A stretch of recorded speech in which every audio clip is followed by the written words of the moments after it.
Nous rentrons maintenant dans la deuxième partie de notre séance, qui va commencer par une conférence par M. Edward Arkwright, directeur exécutif du groupe Aéroports de Paris. Et le thème va être les aéroports, une industrie en devenir. Donc, M. Arkwright, s'il vous plaît. Merci d'être venu et je vous donne la parole. Bien, bonjour à tous. C'est une grande joie de prendre la parole devant vous. C'est une grande joie de prendre la parole devant un certain nombre d'anciens que je salue du groupe ADP. Et c'est aussi un exercice d'humilité pour quelqu'un qui n'a pas fait sa carrière dans l'aérien, dans l'aéroportuaire ou dans le spatial, de prendre la parole devant votre assemblée. Les ports, les gares, les aéroports, les bateaux, les trains, les avions ont eu un impact sur l'organisation de notre espace, l'organisation urbaine, les équilibres entre les territoires, les rapports de force, qui ont évidemment structuré nos États et nos territoires. Le but de mon propos va essayer de vous convaincre que nous ne sommes qu'à l'an 1 de l'industrie de l'aéroport, que cette industrie est une industrie qui vit des bouleversements extrêmement forts et qu'elle est donc en devenir, et essayer de faire partager à votre Assemblée, à votre Académie, un certain nombre des enjeux qui sont les nôtres.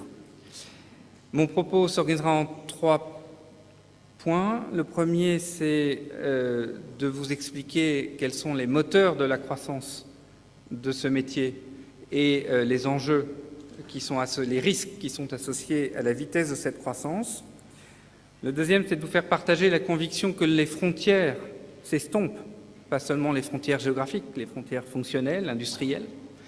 Et le troisième, c'est d'illustrer quelques grands sujets d'innovation qui jalonnent la réflexion qui est la nôtre pour faire en sorte que notre pays exploite l'actif extraordinaire que lui ont laissé un certain nombre d'anciens, qui est un aéroport, un hub, un système aéroport francilien qui peut accueillir énormément de trafic et ce qu'aucune capitale européenne ne peut exprimer aujourd'hui.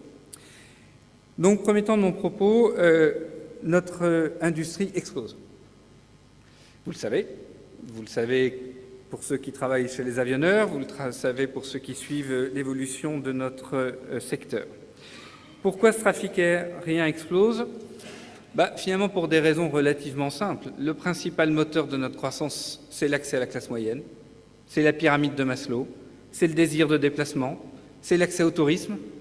Et cette classe moyenne, elle va être multipliée elle va passer d'1,8 milliard de personnes en 2010 à 3,2 milliards en 2020, à 4,9 milliards en 2030. Pour ce qui est des Indiens, elle va être multipliée par 10 dans les 20 ans qui viennent, dans les 15 ans qui viennent, puisque la statistique de base c'est 2010. Pour les Chinois, elle va passer de 150 millions de personnes relevant de la classe moyenne en 2010 à 1 milliard en 2030. Et donc, le premier désir de ces gens-là, c'est le voyage. C'est le tourisme, c'est le voyage. Le deuxième grand moteur, c'est les villes-mondes. 42 villes, aujourd'hui, concentrent 96% du trafic aérien. Ces villes, 94% du trafic aérien. 42 villes ont plus de 10 000 passagers long courrier par jour. 7 ont plus de 50 000 passagers long courrier par jour, les 7 méga-hubs du monde.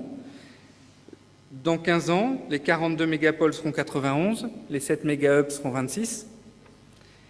Dans 10 ans, 330 villes du monde auront le siège social d'une entreprise qui a plus d'1 milliard d'euros de chiffre d'affaires. Et tout cela crée de l'échange, des besoins de déplacement et nourrit la croissance à laquelle je faisais référence. Dispersion aussi des lieux de pouvoir associés à la croissance de toutes ces villes et à ces dynamiques territoriales. Et cette dispersion des lieux de pouvoir est un moteur extrêmement fort de déplacement et de croissance du transport aérien. Je ne développe pas, je ne vous donne pas davantage de chiffres, mais on voit bien que cette demande explose et que le talent de l'industrie a été de parfaire l'appariement le plus optimal possible entre les ressources qui sont celles proposées par les compagnies aériennes et les avionneurs, et les besoins qui sont ceux que je viens d'évoquer. et de le faire en ayant à cœur de suivre des nouveaux usages. J'y reviendrai dans la fin de mon propos. Croissance qui n'est pas sans risque, il y a les risques que nous connaissons. J'ai entendu à l'occasion de l'éloge d'un certain nombre de nouveaux entrants. Il y en a quelqu'un a rappelé le cas du volcan islandais. Donc les risques qui sont naturels, voilà, la nature prendra toujours le dessus. Les risques, c'est la pandémie. Les risques, c'est le terrorisme. Et je préside un grand groupe aéroportuaire turc qui s'appelle Taverport, dans lequel 43 personnes ont été lâchement assassinées il y a moins de 18 mois et 13 de nos collègues sont morts. Donc ce risque-là, nous le vivons tous les jours. Mais finalement, ce que nous montre l'histoire de notre secteur, c'est qu'il faut aller entre 3 mois et 18 mois pour le pire des cas, pour que la croissance retrouve le rythme qui était le sien avant l'incident qui vient d'évoquer. Donc il y a ces risques naturels, nous les connaissons, nous les subissons, nous essayons de les prendre en compte, nous n'y pouvons pas grand-chose. Et puis il y a les nouveaux risques. J'en vois deux. Le risque de la sûreté ou de la sécurité, le risque qui pèse sur l'usage, c'est-à-dire le jour où la sûreté devient tellement insupportable qu'elle est le frein du voyage, qui peut dire qu'il s'est pas posé la question une seule fois d'un voyage aux États-Unis en se disant mais finalement si je vais passer 3 heures à passer la frontière, est-ce que vraiment c'est bien raisonnable que je le fasse? Est-ce que vraiment il faut que je subisse avec placidité et humilité le questionnaire de 75 questions dans lequel il va falloir que je réponde oui, et si jamais je réponds non, je vais être enfermé quelque part. Donc on sait bien que ce risque-là, il n'est pas complètement anodin. Le risque des nuisances, un aéroport c'est de l'activité ou de l'emploi? C'est de la nuisance ou de l'emploi? Notre métier, c'est de la nuisance ou de l'emploi. Donc si on n'est pas capable d'expliquer, d'une part, mais pas seulement d'expliquer, de convaincre que nous pouvons croître sans faire croître les nuisances, notre belle industrie, les beaux chiffres que je viens d'évoquer, les belles paroles que nous pouvons prononcer, iront rejoindre des placards. Donc on sait bien qu'on a ce risque de la nuisance et ce risque surtout de la conviction, parce que les solutions, nous les avons, mais la délégitimation de la parole technique, la perte de crédibilité de la parole politique, le fait que le lien avec un certain nombre de relais se soit estompé, rend cet enjeu et ce risque, en tout cas un enjeu bien sûr, mais ce risque plus présent. Tout cela au service de quoi? Au service de l'emploi, juste un chiffre, 1 million de passagers, c'est 4 000 emplois à Paris. Et donc, c'est le principal moteur d'activité d'emploi de l'Île-de-France, des emplois non délocalisables, des emplois plus CDIsés que la moyenne, des emplois industriels, des emplois de toute qualification, et donc des emplois dont nos économies et nos territoires ont grandement besoin. Ces emplois, cette activité, ce rôle de l'aéroport dans l'attractivité, elle nourrit la concurrence très vive qui est celle des gestionnaires d'infrastructures aéroportuaires. Et là, au risque de choquer, je vais vous dire que ceux qui ne sont pas convaincus que l'aéroport est un actif en concurrence, peuvent arrêter de m'écouter. L'aéroport n'est pas un monopole péagiste rentier qui subirait un trafic. Je ne vis pas mon métier comme convaincu que le monde entier voulant venir voir la Tour Eiffel, je n'ai qu'à me mettre dans ma guérite et toucher mes redevances toujours trop cher. On est dans une concurrence violente. Concurrence avec d'autres aéroports européens, concurrence dans une ligne qui va d'Helsinki à Oman, concurrence avec des modes de transport. Et cette concurrence, elle n'est pas seulement rhétorique, elle s'incarne. Les aéroports, regardez nos collègues de Strasbourg, l'arrivée du TGV, regardez la magnifique réaction de nos collègues de Bordeaux qui avaient anticipé l'arrivée du TGV bien mieux peut-être que d'autres, dans des conditions différentes. Mon propos n'est pas une hiérarchie de valeurs. Mais aussi, on l'a vu à l'occasion des pertes de touristes associées aux événements tragiques que notre pays a connus, où on a vu des détournements de flux vers d'autres aéroports, ou vers des groupes de touristes notamment qui choisissaient d'arriver en Europe, plus à Paris, mais à Heathrow, mais à Francfort, mais à Schiphol, et ensuite de rayonner par le train, par le car. Donc tout cela, on l'a vu et on le vit, et ça nous permet de bien incarner l'idée que nous sommes dans une concurrence violente et une concurrence dans laquelle qui nous invite à lutter tous les jours. Lutter d'autant plus et nous transformer, c'est mon deuxième point, parce que les frontières, qui sont les frontières traditionnelles du gestionnaire d'infrastructures aéroportuaires, ces frontières-là, c'est sombre. Les frontières géographiques, d'abord. On parlait avec un ancien collègue de la maîtrise du foncier. Voilà. Charles de Gaulle, c'est 1/3 de la surface de Paris. L'ensemble d'une entreprise comme ADP, d'un établissement public puis d'une entreprise comme ADP, a été conçu pour gérer parfaitement cet espace, aménager cet espace, l'optimiser. Mais cet espace, il n'est pas au milieu de nulle part. Alain Bozell, lorsqu'il a fait sa note au général de Gaulle sur la création des aéroports à Paris, il l'avait déjà dit, le lien avec la ville-centre est absolument fondamental. Or, pour prendre l'exemple de Paris, toujours celui-ci, ce lien avec la ville-centre, il a été l'angle mort. Les modes de transport, ils existent, mais ils existent pour les transports du quotidien, ils existent pour les franciliens, ils existent pour les 93% de gens qui, dans le RER B, l'utilisent tous les jours.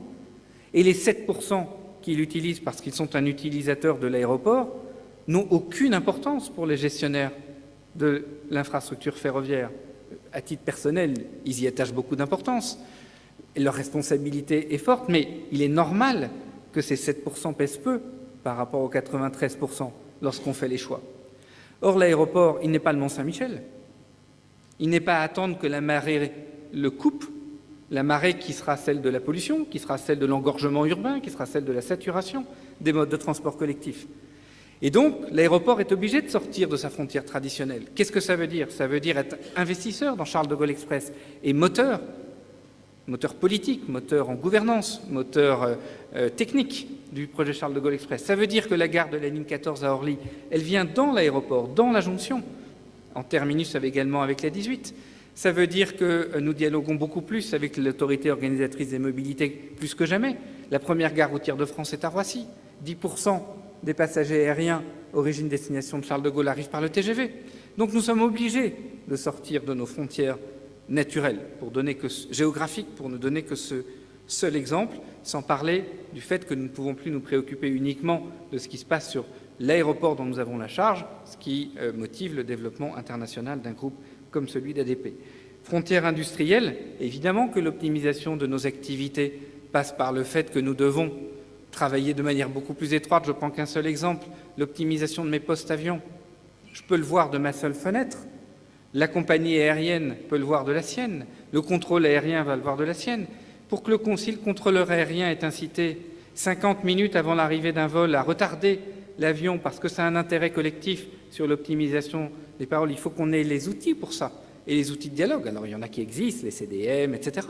Mais on voit qu'il y a beaucoup encore de travail à faire pour faire tomber ou estomper ces frontières industrielles. On le voit dans le développement international, là où l'ingénierie ne parlait pas à ceux qui faisaient du management, qui ne parlait pas à ceux qui faisaient de l'investissement, qui ne parlait pas à ceux qui faisaient de la gestion de concessions ou d'opérations. Et on voit que la force d'un groupe comme ADP, mais pas seulement, on a quelques concurrents, dans nos appels d'offres internationaux, c'est que nous sommes capables d'appréhender l'ensemble de la complexité de cet actif et d'optimiser chacune de ces briques, pas seulement d'être celui qui sait faire des travaux sous exploitation ou optimiser de l'activité commerciale ou de l'aménageur ou de l'investisseur immobilier, etc., etc. Frontières fonctionnelles, tout simplement parce que le client nous y invite. Le client, il n'en a rien à faire de notre répartition des rôles. Il n'en a rien à faire que je ne sois pas responsable de la livraison des bagages. Il veut son bagage. Il n'en a rien à faire que je ne sois pas responsable de la police. Il ne veut pas attendre 85 minutes comme nous l'avons eu à Orly cet été. Et nos histoires, c'est du comique pour initiés. Le client, il n'en a rien à faire de tout ça. Et donc ça nous interpelle. La responsabilité très segmentée, très bien organisée sur laquelle nous vivions fait que nous devons nous concevoir comme un ensemblier, un intégrateur, le détenteur d'une chaîne ou en tout cas quelqu'un qui anime une chaîne dont la solidité est celle de son maillon le plus faible. Ce qui veut dire que oui, on va payer des installations comme Paraf alors que les textes communautaires nous interdisent de le faire, que oui, on va dialoguer avec la police pour les amener à afficher sur la base de leur temps d'attente, qu'il n'y a pas de raison qu'on affiche les temps d'attente sur l'inspection filtrage et pas sur la PAF. Oui. Donc, ces frontières fonctionnelles s'estompent, sans parler des frontières et de la concurrence entre nos commerces.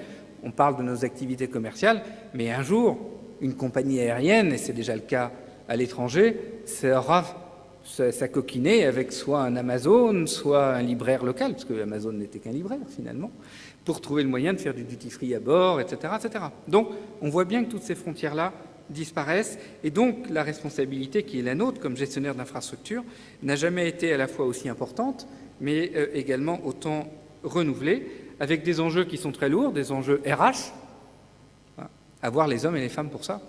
Pas seulement avoir nos bons ingénieurs qui optimisent les aires aéronautiques ou nos bons épiciers qui optimisent le retail. Avoir suffisamment de ressources pour gérer notre développement international, c'est bien beau de racheter des aéroports, mais enfin si on ne sait pas les gérer. Avoir des modèles de régulation qui permettent de prendre en compte cette concurrence et qui justement fassent bien la part des choses entre un droit de la concurrence et un droit de la régulation, qui sont deux concepts différents. La France a un modèle de régulation aéroportuaire qui est très fort et qui a porté le développement des capacités. Enfin, rappelez-vous, vous connaissez ça beaucoup mieux que moi, mais il y a 15 ou 20 ans, le problème c'est comment créer des capacités à Charles de Gaulle. Le modèle a permis non seulement de tripler la capitalisation boursière d'ADP, mais de doubler le nombre de capacités dans les aéroports parisiens. Et ça va continuer. C'est ça la force du modèle de régulation qui a été mis en place. Un enjeu d'organisation institutionnelle également. Moi, j'ai 4 régulateurs. 4 régulateurs.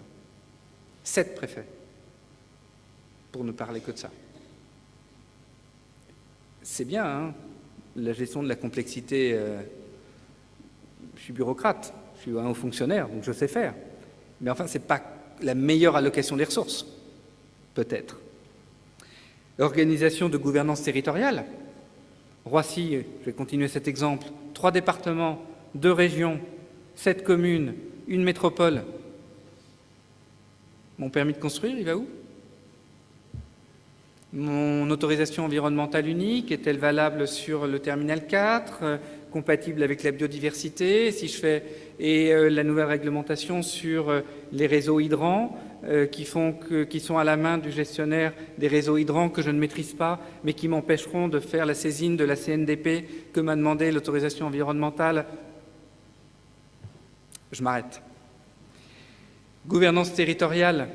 Quel est l'élu qui se sent propriétaire d'une infrastructure comme celle-ci? Le maire d'Atlanta, il est administrateur de l'aéroport d'Atlanta. Il commence ses voyages à l'étranger en disant « Mon premier actif, c'est mon aéroport ». Le maire de Francfort, il fait pareil. Place également dans la chaîne de valeur. L'aéroport, c'est un modèle économique extrêmement intensif en CAPEX, en investissement, extrêmement immobilisateur de capital. On ne va pas le comparer avec des modèles économiques qui ont très peu d'intensité capitalistique, mais qui ont du coup des retours sur investissement extrêmement différents et des profils de risque extrêmement différents. Je ne développe pas plus ces points, mais vous voyez les enjeux qui sont associés à au fait que ces frontières tombent et s'estompent et se déplacent, et on le voit bien dans le 3e point de mon propos, qui est celui de l'innovation. Notre métier, c'est un métier d'innovation. S'il n'y avait pas des gens complètement fous qui avaient poursuivi le rêve d'Icare, on n'en serait pas là. Et notre métier, il ne progresse que par l'innovation. Donc, on peut le dire de tous les métiers, on peut le faire dans toutes les conférences, dans tous les colloques, mais enfin, en attendant, pour nous, c'est vrai. Il y a 3 grands mouvements qui nous guident aujourd'hui dans cette réflexion sur l'aéroport de demain. Le premier, c'est ce que j'ai dit sur les mobilités. Le trafic va croître, mais notre espace, il est contraint. Mon foncier, il ne va jamais croître. Construire une piste dans une capitale développée aujourd'hui, c'est impossible. Regardez à Heathrow, regardez à Hong Kong, regardez à Singapour. Impossible. Ou alors, nos collègues de Fraport ont réussi après bien des efforts, et nos collègues de Schiphol sont englués dans leur système de plafonnement de trafic. Donc, l'optimisation de l'espace et du foncier est déterminante. Ça veut dire l'utilisation des véhicules autonomes, ça veut dire la supervision de flottes de véhicules autonomes captifs, mais moi, comme gestionnaire d'infrastructure, je veux avoir la possibilité de le faire. Le fait de pouvoir faire dialoguer ceux qui travaillent sur justement l'autonomie de l'aéronef ou l'optimisation de ce qui se passe côté airside avec ces flottes de véhicules captifs, ça veut dire se préoccuper des circulations routières, peut-être un jour un péage à Roissy, peut-être ou dans d'autres aéroports, ça veut dire... Voilà. Donc c'est un premier champ de travail. Un seul exemple, aujourd'hui on a une navette autonome qui ouvre à Roissy. Vous allez me dire, c'est pas un scoop, il y en a là sur les allées Jules Guesde. Sauf que celle-là, elle va croiser une circulation routière, elle va croiser un feu de signalisation, elle va s'insérer dans du trafic urbain. Voilà. On va voir ce que ça donne, ça va permettre de modéliser. Deuxième grande piste, l'aéroport intelligence, que les consultants appellent le Smart Airport. L'aéroport intelligence, c'est rien de plus le fait que se dire comment on va utiliser la technologie au profit de nos usagers, au profit de nos clients passagers, au profit de nos clients compagnie. Un seul exemple, j'évoquais la sûreté, la sécurité. Aujourd'hui, nous expérimentons ce qui sera le lieu commun dans nos aéroports dans 10, 15 ans, je ne sais pas, qui est que je rentre dans cette salle, la caméra m'a repéré, elle sait que c'est moi, elle compare avec la photo qui est dans la base de données, elle sait que je pars sur le vol Air France de 18h30, elle regarde si j'ai le droit de voyager, et elle fait tout ça pendant que je marche dans l'aéroport. Tant que j'ai de l'inspection filtrage, il faudra bien que je retire ma veste, mais on a quand même certains de nos collègues au Moyen-Orient qui ont maintenant des tunnels. Donc on n'a même plus besoin de retirer. Tout ça, ça existe technologiquement. Notre sujet à tous, et peut-être à nous plus particulièrement gestion d'infrastructure, c'est de faire en sorte qu'on rassemble ces chaînes et faire en sorte que le processus de la compagnie aérienne, il y a une formalité d'enregistrement, d'embarquement, soit interfacé avec le processus de la police lié à une question de contrôle de frontières et peut-être à d'autres processus. Et le Smart Airport, c'est celui-là. Le Smart Airport, c'est la maintenance prédictive, etc. Tout cela existe, à nous de l'industrialiser et à nous de faire ensemble que les gens se parlent. Troisième mouvement, celui des nouveaux usages, celui de la robotique, de la dronotique. Voilà, on a un très très beau projet qu'on conduit avec nos amis de la DSNA et de Thales autour de la détection de drones, des radars anti-drones. Voilà. Mais on voit bien qu'on a les applications industrielles qui sont notre quotidien. On ne fait plus d'inspection de toiture sans doute qu'avec des drones maintenant. On voit bien ce qui est là dans 2-3 ans, être capable d'inspecter les frontières, remplacer la GTA et faire en sorte que la GTA arrête de faire ses rondes, etc. On voit bien ce qui est dans 2-3 ans, régler nos ILS par drone, etc. Et puis on voit bien ce qui est à 5, 6, 10 ans, le contrôle aérien du drone, la détection, l'interception. Voilà, un seul exemple, mais dans cette ligne de produits robotiques, dronotiques, vous voyez bien que l'imagination est sans limite. On m'avait donné une demi-heure, j'arrive presque au bout de mon propos. Vous voyez que l'avenir de notre industrie est formidable, qu'il est sans limite de géographie, de croissance, de métier, d'intérêt. Vous voyez les défis qui sont les nôtres. Le développement du trafic, c'est le premier de notre métier, satisfaire tous les jours nos clients. La création de nouvelles frontières, la gestion de nouvelles frontières, c'est notre métier de tous les jours, transformer de l'attractivité en activité. L'innovation, c'est notre métier de tous les jours, le plus beau métier du gestionnaire de l'infrastructure, qui est de se dire qu'il a une diachronie, il est le détenteur, le dépositaire de la diachronie. J'ai des clients qui changent tous les jours de stratégie, et mon infrastructure, elle sera là dans 60 ans. Et celui qui est capable de prendre en compte tout ça, de concevoir, c'est l'ingénieur, c'est le gestionnaire d'infrastructure. Et ça s'incarne dans quoi? Ça s'incarne dans le terminal 4 de Charles de Gaulle, dernière grande infrastructure aéroportuaire à Paris, 30 à 40 millions de passagers, qui commencera à ouvrir au milieu de la prochaine décennie, d'ici 7 ou 8 ans, que nous concevrons aujourd'hui, qui sera là en 2070, et sur lequel nous avons fait appel aux meilleurs experts, les universitaires, les start-up, les compagnies, les corporates, tous ceux-là. Ils ont répondu présent, 1800 réponses. On donnera ces retours le 1er février. On a 6 plans masse, on en fera 2, on en fera 1, et on va essayer de le construire de la manière la plus rapide possible, la plus adaptée aux usages que je viens d'évoquer, mais aussi de faire en sorte que nous soyons tous extrêmement fiers de cette grande infrastructure. Voilà, j'essaie de vous transmettre ma passion et je vous remercie encore de m'avoir invité.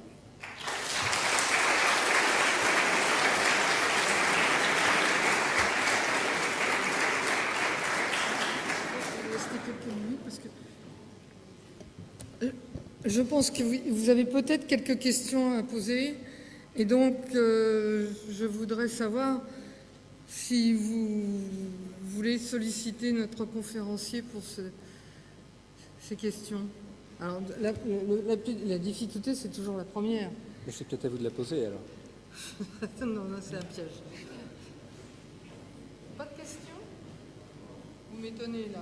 Si, il y en a une. Il y en a une. C'est Marc qui demande la parole. Il y a Marc qui demande la parole. Et il y en a une deuxième. On entend? Oui.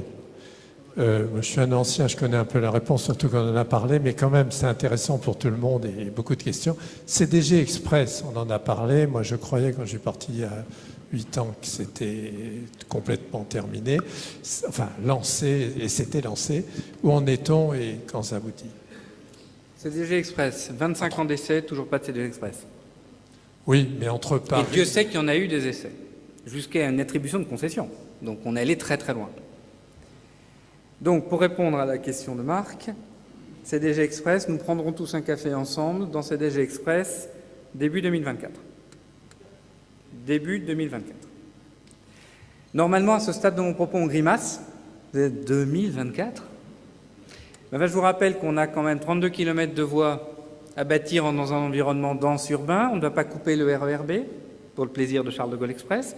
Donc nous allons travailler la nuit, sous exploitation. Et ce n'est pas complètement simple d'un point de vue technique. D'un point de vue politique, c'était très compliqué parce que CDG Express, pour résumer, nous sommes loin de Paris, donc je vais essayer de simplifier, c'est le train des riches contre les trains du quotidien. Heureusement, le Grand Paris Express est venu permettre de dépasser cette opposition factice. CDG Express, c'est une infrastructure non rentable, sauf à étirer le temps au-delà de ce que le droit communautaire le permet. Donc nous avons convaincu la Commission européenne de faire un modèle de distinction d'infrastructure et d'exploitation, donc d'avoir une concession attribuée de gré à gré avec une ressource fiscale affectée, autant de choses que vous imaginez adorées par la Commission européenne. Et puis une problématique d'exploitation très très forte avec le premier appel d'offres pour l'exploitation sur le réseau ferré national. Donc nous avons surmonté tous ces obstacles juridiques, techniques, politiques, grâce au syndicat d'admiration mutuelle des promoteurs de CDG Express que je vous invite à rejoindre avec enthousiasme, et qui fait que oui, nous l'aurons. Oui, nous l'aurons. Et les travaux commencent le 1er janvier 2019. Arrivée Gare de l'Est, hein, c'est bien ça. C'est toujours Arrivée Gare de l'Est, puisque la Gare de l'Est est 12 fois moins dense que la Gare du Nord, ce qui est beaucoup mieux connecté que la Gare du Nord, donc ce qui est une vraie chance pour nous qu'on arrive Gare de l'Est.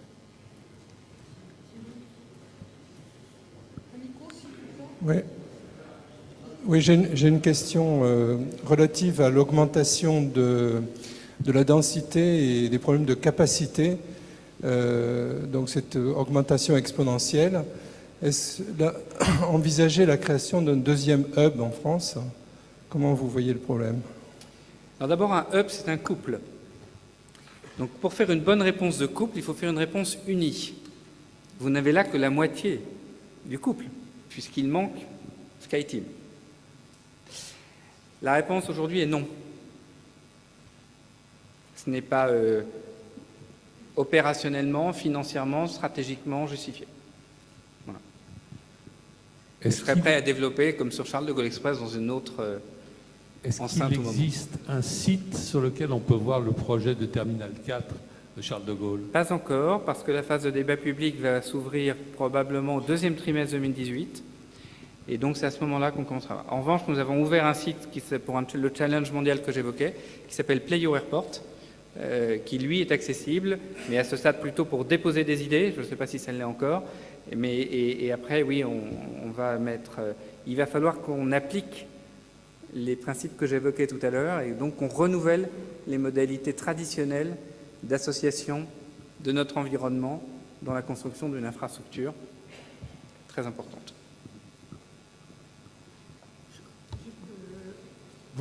Je voulais poser une question aussi quand même. Est-ce que vous avez fait un choix de gros porteurs ou de moyens porteurs sur le Terminal 4 ou vous avez joué toute la palette? Alors si j'ai droit à un joker, je vais le sortir. Bon. Pourquoi je vais le sortir? Parce que là on est dans la phase programme, enfin là on est dans une phase qui est à mi-chemin entre le plan masse et le pré-programme, que du coup on est en discussion étroite avec les compagnies aériennes, et que la réponse que je pourrais vous faire d'abord pourrait être obsolète dans 2 mois et demi, et ensuite elle serait prématurée et juridiquement compliquée au regard des obligations qu'on aura de débat public. Voilà. Donc... Oui, vous nous dites les frontières explosent, les frontières vont sauter. Bien. S'estompe. il y a une frontière que je ne vois pas se modifier nulle part au monde, y compris dans les pays les plus libéraux, c'est la concurrence autour d'un ensemble de plateformes. Est-il normal que Orly et Roissy restent sous le commandement de la même entité, peu importe son statut? Est-il normal que Heathrow, Stansted, etc. soient... Et même chose à New York. Comment se fait-il que partout, on reste avec un espace, un territoire d'aéroport qui est bien solidement attaché? Alors, si je peux me permettre d'apporter une opinion dissidente à votre propos, Stansted, Heathrow, Gatwick sont gérés différemment. Donc le système aéroportuaire londonien a explosé. Et justement, cet exemple-là est la meilleure illustration de l'intérêt de la gestion d'un système aéroportuaire de manière unifiée, comme nous l'avions à Paris. Et si je n'illustre mon propos que d'une seule manière, c'est la manière d'optimiser nos investissements dans les cycles de vie. On l'a bien vu pour ceux qui utilisent Orly et Roissy, il y a eu le temps de la priorité du hub, il y a eu le temps de la priorité d'Orly, qui est celle en ce moment. Et donc cette capacité à optimiser l'utilisation de nos investissements et l'utilisation du foncier, notamment, mais pas que, d'ordonner la concurrence qui en fait n'est pas nous qui empêchons les compagnies de se poser à l'un ou à l'autre. D'abord, on a un système de régulation qui est différent, plafonnement en mouvement à Orly, une vision malthusienne un peu 20e siècle, si je puis me permettre, et à Roissy, un système extrêmement intelligent de croissance par un indice composite des nuisances et du bruit. Voilà. Mais si jamais on avait un même système, par exemple, rien n'empêcherait, et on le voit bien, donc on a des clients qui nous demandent d'aller à Orly, on a des clients qui nous demandent d'aller à Roissy, des clients qui nous demandent d'aller aux deux, on a des clients qui voudraient croître à Orly mais qui ne pouvons pas avant à Roissy, on a des clients qui sont à Orly qui demandent à partir à Roissy, exemple d'une compagnie iranienne qui là est en train de bouger par exemple. Donc la gestion permet de l'optimiser, n'empêche pas la concurrence ni l'attractivité, et l'exemple de nos voisins nous invite à réfléchir et à agir la main tremblante, comme disait Portalis du droit, avant de revoir ça. Moi, comme la plupart de mes collègues de l'aéronautique, j'ai tout à fait adhéré à ce que vous disiez sur l'évolution du trafic aérien, sur toutes les technologies qui permettront de détecter les gens et de gagner beaucoup de temps au contrôle. Et puis tout d'un coup, j'ai pensé Notre-Dame-des-Landes, c'est-à-dire finalement l'acceptation par la population. Et là, vous n'en avez pas tellement parlé. Alors, je croyais avoir fait une parenthèse appuyée sur le fait que la question de la nuisance était importante et qu'il y avait une chose qui était d'être convaincu qu'il y en avait une chose de convaincre. Notre-Dame est un bon exemple. 162 décisions de justice positives. L'exercice d'école parfait. Parfait. Pas un rapport, pas un caillou, on n'a jamais trébuché, personne. Et dans le maquis législatif et réglementaire que j'ai brossé tout à l'heure. Et pourtant, qui peut dire ici qu'on va le faire ou pas le faire? Bien malin. Et donc, ça veut dire quoi? Ça veut dire que notre sujet n'est pas seulement de cocher les cases que la réglementation et la législation nous amènent à faire. Que notre sujet n'est pas seulement de bien faire des réunions de consultation d'usagers bien propres à 18h30 le vendredi soir. Voilà, que notre sujet, il est de réfléchir et de réinventer nos modes de dialogue avec nos parties prenantes, avec la riverainté, avec les autres. Voilà. Et en disant ça, je n'ai pas apporté la solution. Mais ce que je sais, c'est que ce n'est pas dans l'attirail traditionnel que j'ai la réponse. Ok. Bon, je vais vous remercier. Merci beaucoup. Non,